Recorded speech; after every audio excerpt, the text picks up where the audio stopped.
Hi friends, எல்லோரும் எப்படி இருக்கீங்க? நல்லா இருக்கீங்க நம்புகிறேன். இன்றைக்கி இந்த வீடியோவில் என்ன பார்க்க போகிறோன்னு பார்த்தீங்கன்னா ஆர்டி. ஆர்டினா என்ன?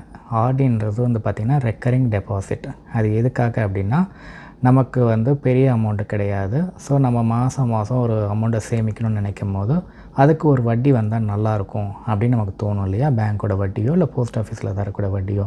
ஸோ அதுக்காக இந்த ஆர்டின்றது ஒரு ஸ்கீமை யூஸ் பண்ணியிருக்கணும். ஸோ அந்த யூஸ் பண்ணும்போது என்ன நடக்கும்னு பார்த்தீங்கன்னா, பேங்க்லேயோ போஸ்ட் ஆஃபீஸில் போனீங்கன்னா அவங்க ஒரு சில ஸ்கீம் சொல்லுவாங்க.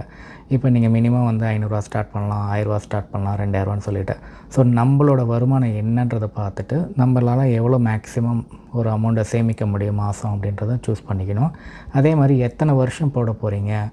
6 மாதமா, 1 இயரா, 2 இயர்ஸா, இல்லை 5 இயர்ஸா, இல்லை 10 இயர்ஸா மேக்ஸிமம் இருக்கும். ஏன்னா அந்த மெச்சூரிட்டி அமௌண்ட் அந்த டைம் தான் கிடைக்க போகுது. ஸோ அதை நீங்கள் சூஸ் பண்ணும்போது கொஞ்சம் கேர்ஃபுல்லாக எத்தனை வருஷம் போட போகிறீங்க, எவ்வளோ அமௌண்ட்டு போட போகிறீங்க.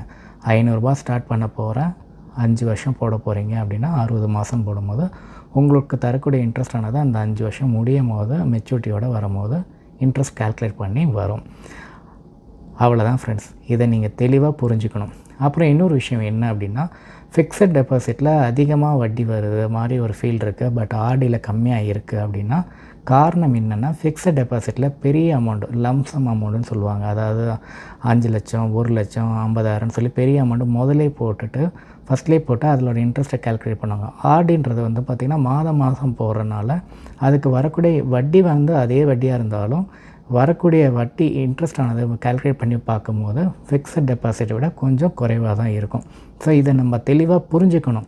புரிஞ்சுக்கிட்டு நம்ம வருமானம் என்ன, நம்மளால் எவ்வளோ கட்ட முடியும், எவ்வளோ வருஷம் போட முடியும், அதை தெளிவாக பிளான் பண்ணிட்டீங்க அப்படின்னா உங்களாலையும் கட்டாயம் சேவிங்ஸ் பண்ண முடியும்.